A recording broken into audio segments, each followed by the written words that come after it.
Hello and welcome to another tutorial. The Success Triangle is the name of this tutorial, and as the title would suggest, the Success Triangle is based on a certain well-known shape, that shape being a triangle.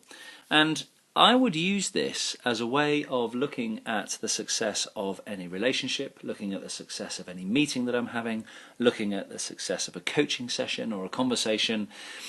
Any kind of collaborative working opportunity, this is a perfect way to say to ourselves, am I paying attention to the right thing? Have I got the right things in mind? Is this working, and what do I need to do to improve it? So let's have a look at the 3 points of the triangle, because it starts with the point on the triangle right at the top here is a word that everybody in any organisation will be aware of: the results. And organisations are often measured on their results, on their KPIs, on their targets, on the things they hit day by day, week by week, month by month and year by year, budgets. All those things that play into the performance of an organisation. And results are really, really important. I don't deny that. They are important. But results alone don't actually paint the full picture. In order to achieve the results, any organisation needs to have in place a series of processes. And so we have the bottom left-hand corner of our triangle is all to do with processes. These are the systems that we put in place in order to achieve the results that we're trying to measure. And the processes are an essential part of any kind of organisational functioning.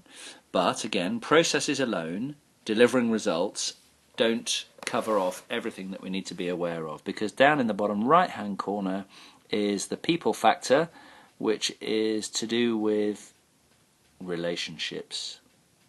And relationships are a very, very important part of the working environment. It is the relationships, it is the people, it's the way they communicate, it's the way that they exchange feedback, give instructions, reward and recognise each other. It's the relationships in the organisation that keep people engaged and motivated. And you can see by looking at the success triangle, if for example you were to completely take out results, then you're going to have an organisation that has lots of processes, it has really, really good relationships, but actually what is it achieving? Similarly, if you were to eliminate all the processes, then relationships might be good, you might know what you're trying to do, but you don't have the facility in order to enact it.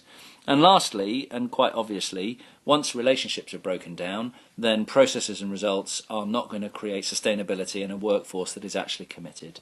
So we need to be very conscious as leaders in organisations that we're paying attention to results, that we're making sure relationships are sound and everybody is working and communicating well, and that we have the right systems in place in order to achieve whatever it is we want to achieve. And when we get that right, then we start to really kind of hit the results that we're trying to go for, the results that we're headed for.